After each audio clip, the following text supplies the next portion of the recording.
Hello, നമ്മളിന്ന് അവൽ കൊണ്ട് കുറച്ച് മുറുക്കുണ്ടാക്കി എടുക്കാൻ പോവാണ്.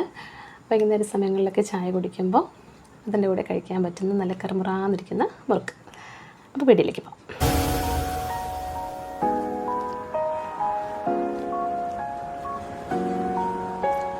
അപ്പോൾ അതിനായിട്ട് ഞാനിവിടെ 1 കപ്പ് അവലാണ് എടുത്തിരിക്കുന്നത്. ഇത് നന്നായിട്ടൊന്ന് കുതിർത്തിയെടുക്കണം കേട്ടോ. ഒരു അരമണിക്കൂറോളം വെള്ളത്തിലിട്ട് കുതിർത്തിയെടുത്താൽ മതിയാവും. അതിൽ നമ്മൾ എടുക്കുമ്പോൾ നല്ല സോഫ്റ്റായിട്ട് അവൽ കിട്ടിയിട്ടുണ്ടാവണം. ആ ഒരു രീതിക്ക് കുതിർത്തി എടുത്താൽ മതിയാവും. എന്നിട്ട് ഇത് നന്നായിട്ട് അരച്ചെടുക്കണം. നമ്മുടെ മിക്സിയുടെ ചെറിയ ജാറിലേക്ക് ഇട്ട് കൊടുക്കുക. എന്നിട്ട് നല്ലതുപോലെ ഒന്ന് അരച്ചെടുക്കുക. വെള്ളമൊന്നും ചേർക്കേണ്ട, അല്ലാണ്ട് തന്നെ നമുക്ക് നന്നായിട്ട് അരഞ്ഞ് കിട്ടിക്കോളും. പിന്നെ നമ്മൾ കുതിർക്കാൻ വെക്കുമ്പോഴും ഓവറായിട്ട് വെള്ളമൊന്നും ഒഴിക്കേണ്ട കേട്ടോ. അവലൊന്നും മുങ്ങിക്കിടക്കാൻ വേണ്ടിയിട്ടുള്ള വെള്ളം മാത്രം ഒഴിച്ചു കൊടുത്താൽ മതിയാവും. അപ്പോൾ നമ്മൾ അരച്ചെടുത്തിട്ടുള്ള അവൽ ഇതാ ഒരു പാത്രത്തിലേക്ക് ഇട്ട് കൊടുക്കുന്നുണ്ട്. ഇനി നമ്മളിതിലേക്ക് ചേർക്കുന്നത് ഒരു 4 ടേബിൾ സ്പൂൺ കടലമാവാണ് ചേർത്ത് കൊടുക്കുന്നത്. പിന്നെ ചേർക്കുന്നത് 4 ടേബിൾ സ്പൂൺ തന്നെ അരിപ്പൊടിയാണ്. നമ്മുടെ ഇടിയപ്പത്തിനൊക്കെ എടുക്കുന്ന വറുത്ത അരിപ്പൊടി ഉണ്ടല്ലോ, അതാണ് ചേർത്ത് കൊടുത്തത്. പിന്നെ ആവശ്യത്തിന് ഉപ്പ് ചേർക്കുന്നുണ്ട്. പിന്നെ കുറച്ച് ജീരകം, നല്ല ജീരകമാണ് ചേർത്ത് കൊടുത്തത്. പിന്നെ എള്ള് ചേർത്ത് കൊടുത്തിട്ടുണ്ട്. ഒരു 1/2 സ്പൂൺ മുളക് പൊടിയും ചേർക്കുന്നുണ്ട്. ലാസ്റ്റ് നമുക്ക് 1 ടേബിൾ സ്പൂൺ ഓയിൽ ചേർത്ത് കൊടുക്കുന്നുണ്ട്. ബട്ടർ ഉണ്ടെങ്കിൽ ബട്ടർ ചേർത്ത് കൊടുക്കാം കേട്ടോ, അത് നല്ലൊരു ടേസ്റ്റ് തരും. എന്നിട്ട് നമ്മൾ സ്പൂൺ കൊണ്ടാണ് ആദ്യമേ തന്നെ ഒന്ന് മിക്സ്.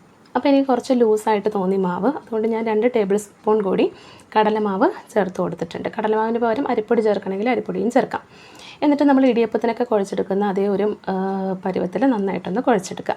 പിന്നെ ഞാൻ എടുത്തിരിക്കുന്ന അച്ച് ഈ ഒരു അച്ചാണ് എടുത്തത്. എന്നിട്ട് നമുക്ക് മാവ് അതിലേക്ക് അങ്ങിട്ട് കൊടുത്ത് നിറച്ചതിന് ശേഷം നമുക്ക് ഇതേപോലൊരു തവിയിലോ നമുക്ക് ഇഷ്ടമുള്ള ഏതിലാണെന്ന് വെച്ചാൽ ഇതേപോലെ ഒന്ന് ചുറ്റിച്ച് എടുത്തിരുന്നാൽ മതിയാവും. ഇനി നേരിട്ട് എണ്ണയിലേക്ക് ചുറ്റിച്ച് എടുക്കാൻ പറ്റുമെങ്കിൽ അങ്ങനെയും ചെയ്യാം കേട്ടോ. ഞാനിപ്പോൾ കുറച്ചുകൂടി എനിക്ക് ഈസി ആയിട്ട് തോന്നിയത് ഇങ്ങനെ ചെയ്യുന്നതാണ്.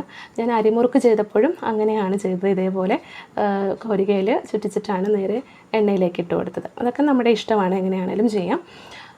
നമ്മൾ അവലൊക്കെ വീട്ടിലുണ്ടെങ്കിൽ വളരെ പെട്ടെന്ന് തന്നെ വൈകുന്നേരമൊക്കെ ഉണ്ടാക്കി കുട്ടികൾക്ക് കൊടുക്കാൻ പറ്റിയെന്നുള്ള ഈസി ആയിട്ടുള്ളൊരു റെസിപ്പിയാണ്. അപ്പോൾ എന്തായാലും ഒന്ന് ഉണ്ടാക്കി നോക്കണം കേട്ടോ. നല്ലൊരു ടേസ്റ്റിയാണ്, ഒരു വെറൈറ്റി ടേസ്റ്റി ആയിട്ട് തോന്നും. ഒരു അവലിൻ്റെ ഒരു ടേസ്റ്റും കൂടി നമുക്ക് ഈ ഒരു മുറുക്കിന് കിട്ടും. അപ്പോൾ നല്ല കറുമുറാന്നിരിക്കുന്നുണ്ട്, നമുക്ക് ഒടിക്കുമ്പോൾ തന്നെ അറിയാൻ പറ്റും കണ്ടോ, നന്നായിട്ട് വന്നിട്ടുണ്ട്. അപ്പോൾ ഒരുപാട് നല്ല ഷേപ്പൊന്നും ഇല്ലെങ്കിലും കഴിക്കാനൊക്കെ അടിപൊളി ടേസ്റ്റ് തന്നെയാണ് കേട്ടോ. അപ്പോൾ എന്തായാലും ഒന്ന് ട്രൈ ചെയ്ത് നോക്കണം. അതേപോലെ നമ്മുടെ ചാനൽ ഇതുവരെ സബ്സ്ക്രൈബ് ചെയ്തിട്ടില്ലെങ്കിൽ ഒന്ന് സബ്സ്ക്രൈബ് ചെയ്യുക, സപ്പോർട്ട് ചെയ്യുക. Okay, thank you.